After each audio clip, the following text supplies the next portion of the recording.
नमस्कार, आप देख रहे हैं एनएमएफ न्यूज। आपके साथ मैं हूं नम्रता चौधरी। ऑपरेशन सिंदूर की सफलता को दुनिया के बाकी देशों तक पहुंचाने के लिए भारत से डेलीगेशन को अलग अलग देशों में भेजा जा चुका है। आप इससे बखूबी वाकिफ होंगे कि विदेशी धरती पर जाकर ऑपरेशन सिंदूर की सफलता का बखान ये नेता किस तरह से कर रही हैं। सबसे दिलचस्प बात यह है कि इस डेलीगेशन में सिर्फ सत्ता पक्ष के नेता ही नहीं है, बल्कि तमाम राजनीतिक दलों से नेताओं को चुनकर इस डेलीगेशन में भेजा गया है। और इसी कड़ी में कांग्रेस के वरिष्ठ नेता और सांसद शशि थरूर भी एक ग्रुप को लीड करते हुए नजर आ रहे हैं। जगह जगह पर वो न सिर्फ ऑपरेशन सिंदूर पर बात कर रहे हैं, बल्कि पाकिस्तान को आतंकवाद के मोर्चे पर घेर भी रहे हैं। लेकिन इन सबके बीच शशि थरूर जिस तरीके से देश को आगे रखकर अपनी बात रख रही हैं, वो चर्चा का विषय बना हुआ है। हर तरफ शशि थरूर की तारीफ ही तारीफ हो रही है। लेकिन इन सब के बीच उनका एक बयान सामने आता है, जिसके बाद कांग्रेस समर्थकों ने उन्हें सोशल मीडिया के जरिए घेरना शुरू कर दिया है। स्ट्राइक को लेकर जिस तरीके से शशि थरूर ने बयान दिया, उसके बाद लोग कह रहे हैं कि आप एक किताब लेकर आए थे, बाकायदा उस किताब के पन्ने के नंबर को बताकर और कौन से पैराग्राफ में क्या लिखा है इसका बखान करते हुए लोग कह रहे हैं कि शशि थरूर तो जानबूझकर कांग्रेस का विरोध करने पर उतर आए हैं, जबकि उनके पहले जो मानसिकता थी वो ये नहीं थी। पूरा मामला क्या है, इसको विस्तार से समझिए। दरअसल आपको याद होगा, अभी कुछ साल पहले लगभग 2018 के आसपास एक किताब आई थी जिसका नाम था द पैराडॉक्सिकल प्राइम मिनिस्टर। ये वो किताब थी जो शशि थरूर ने देश के प्रधानमंत्री नरेंद्र मोदी को लेकर लिखी थी। आपको यह भी बताते चलें कि the paradoxical prime minister Narendra Modi and his India भारतीय राष्ट्रीय कांग्रेस के वरिष्ठ नेता शशि थरूर ने भारत के प्रधानमंत्री पर लिखी थी। 2018 की ये नॉन फिक्शन किताब है और इस पुस्तक का विमोचन 26 अक्टूबर 2018 को मनमोहन सिंह, पी चिदम्बरम, अरुण शौरी और पवन वर्मा द्वारा किया गया था।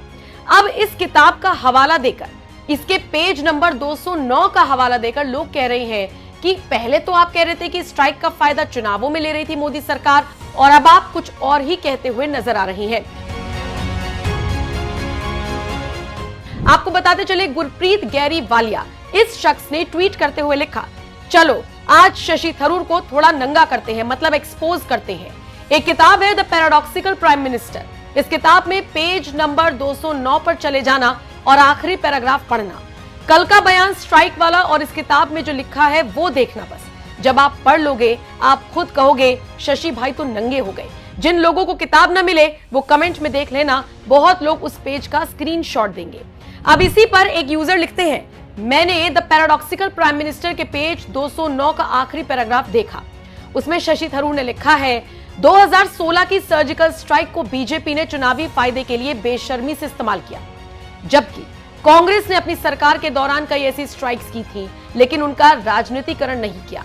अब उनके हालिया बयान में वो कह रहे हैं कि 2016 में पहली बार एलओसी क्रॉस करके सर्जिकल स्ट्राइक हुई। ये तो सिर्फ विरोधाभास है, खुद की किताब में एक बात और अब दूसरी बात। शशि भाई ये क्या माजरा है, लगता है अपनी ही स्क्रिप्ट भूल गए। तो वही एक और यूजर ने लिखा, the paradoxical prime minister Shashi Tharoor की अपनी ही किताब और पेज 209 का आखिरी पैरा उनके कल के बयान की धज्जियां उड़ा देता है। जो लोग बोले क्या पकाया, किताब उठाओ, पन्ना पलटो, खुद देखो। थरूर साहब आज खुद अपनी ही लिखी लाइन में फंस गए हैं। कभी कभी पढ़ा लिखा होना भी भारी पड़ जाता है। तो वही एक और यूजर ने शशि थरूर का बचाव करते हुए लिख दिया कि शशि थरूर ने अपनी किताब में ये तो नहीं लिखा ना कि सर्जिकल स्ट्राइक नहीं हुई, हाँ ये लिखा कि राजनीति में इसका फायदा उठाया गया। इसी तरीके से शशि थरूर अब जो भी बयान दे रहे हैं, उनके जो विरोधी हैं वो इसी तरीके से कमियां निकालकर उन्हें ट्रोल कर रहे हैं। और इसीलिए अब लोग कह रहे हैं कि शशि थरूर क्या मोदी का साथ देने के बाद फंसते हुए नजर आ रही हैं? क्या देश के लिए जिस तरीके से शशि थरूर आगे आए हैं, सोचिए अपनी पार्टी को नाराज कर दिया है, अपनी पार्टी आलाकमान को नाराज कर दिया है, उसके बावजूद जिस तरीके से वो आगे आकर अपनी बात रख रहे हैं, क्या अब ये उन्हें भारी पड़ने वाला है? बहरहाल हाल ही में विदेशी धरती पर बोलते हुए शशि थरूर ने और क्या कुछ कहा था, पाकिस्तान के मोर्चे पर वो क्या कुछ कहते हुए नजर आए, मीडिया के सवालों का जवाब देते हुए शशि थरूर ने क्या कुछ कहा, मैं उनके बयान के साथ आपको छोड़कर जा रही हूं। लेकिन शशि थरूर की किताब से और उनके बयान से उनकी तुलना करना ये कहां तक जायज है, आप अपनी राय हमें कमेंट कर जरूर बताइएगा। We can only speak to the contacts that our government had. We are not interested in war. We were just conducting retribution for a terrorist attack. If they stop, we stop. The quick cease of hostility between the two nations was mainly because of United States intervention. If this was true, how can you describe the intervention of Mr. Trump's administration? Look, we can only speak to the contacts that our government had. We received a number of phone calls from senior United States officials and also from senior officials of other countries, of France, of UAE, of Saudi Arabia, and so on. And the message we gave to all these countries was exactly the same. We are not interested in war. We were just conducting retribution for a terrorist attack. If they stop, we stop. If that message was then in turn conveyed by such countries to Pakistan, it may well have had an effect in persuading Pakistan to stop, knowing that their stopping would also mean India would stop. So it's possible that that's what happened. But certainly there was no sort of active process of mediation that we are aware of, certainly nothing involving us, because we never intended to begin with, from the very first day when the first terror strikes, the anti-terror strikes took place on the night of the 7th of May, the next morning we gave a public briefing to the world, televised, saying that we have no desire to prolong this. If Pakistan retaliates, we will retaliate. If Pakistan stops, we will stop. That was our consistent position every day.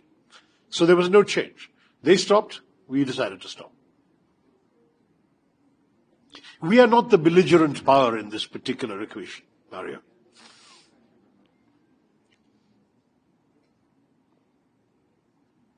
Yes, Ayush.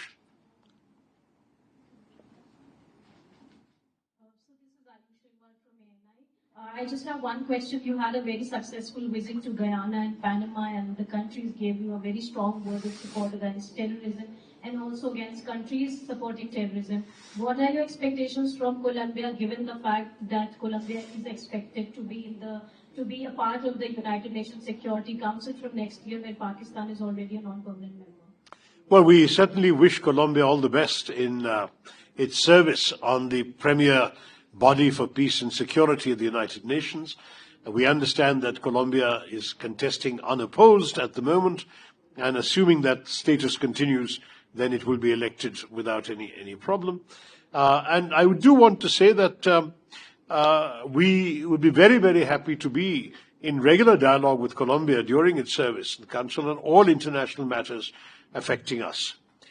On the question of our expectations from this visit, as I said at the beginning, Ayushi, we are here looking for understanding. We want Colombia, the government and people of Colombia, the Parliament of Colombia, the think tanks and idea makers and shapers of Colombia to understand what we have just been through. And if they have that understanding, we are confident we will have their sympathy and support, which we also hope to get.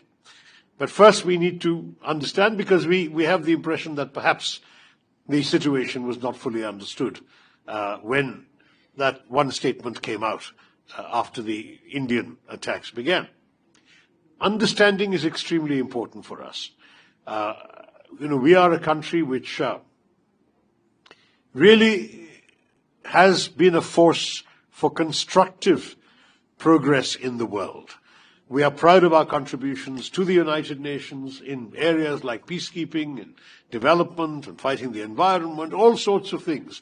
India has never been a country that wishes to be seen in the context of war and terror.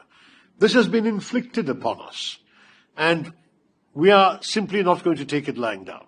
That's what we want people to understand. And we certainly hope that other governments will tell those who give safe haven and protection to terrorists to stop doing so. That would be very helpful indeed as well, in the Security Council or outside it.